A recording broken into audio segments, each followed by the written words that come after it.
In terms of infrastructure as a service, we're seeing a growing demand for services that can be scaled up and scaled down very quickly. Organisations don't necessarily want to invest a huge amount in infrastructure up front. They want to start with maybe a low investment and then scale up based on demand.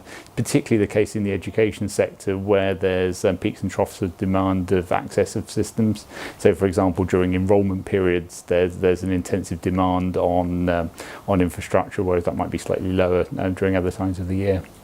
I think that's sort of, so that's all about clouds, what HP is bringing. So it's a pay-as-you-use type utility model, and that will definitely benefit sort of schools moving from a capex to an opex type model as well.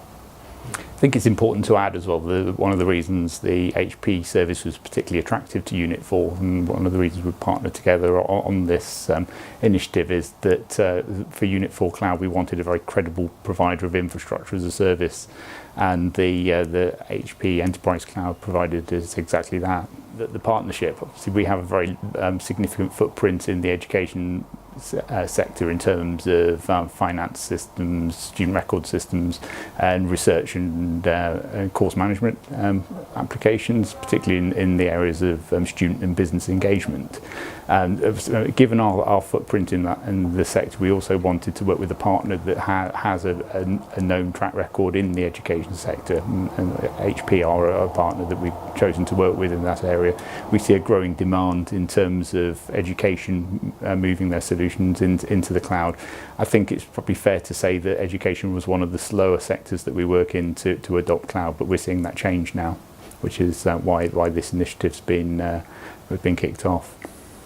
And from an HP point of view, HP Enterprise Services is looking to invest and grow in a number of areas, local governments, education, police and other areas. So we saw sort of partners who are already in that particular space as a good way of actually getting involved in the education market.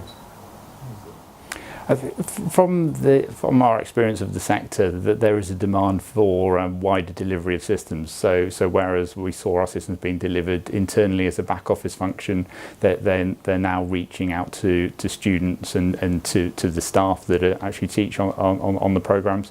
And those people actually want wider access to the solution to just on-campus access. So there's challenges like delivering to off-network users and delivering to a number of different devices. So we're seeing a lot of bring your own device, which is prevalent in the education sector.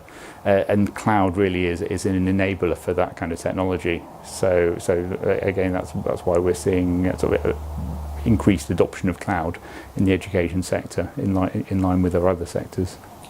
And from an HP point of view, I mean, cloud services is an important part of our portfolio, but really we're looking for sort of more of a partner type model as we've got with the likes of NCC. So it's more of a kind of a segue into actually offering a much broader spectrum of capabilities we've got in the infrastructure as information analytics as an example of where we're truly sort of adding value to the education sector. So we're looking to kind of partner more than simply provide commodity services, and we see Unit 4 and HP is starting to break into there. Absolutely.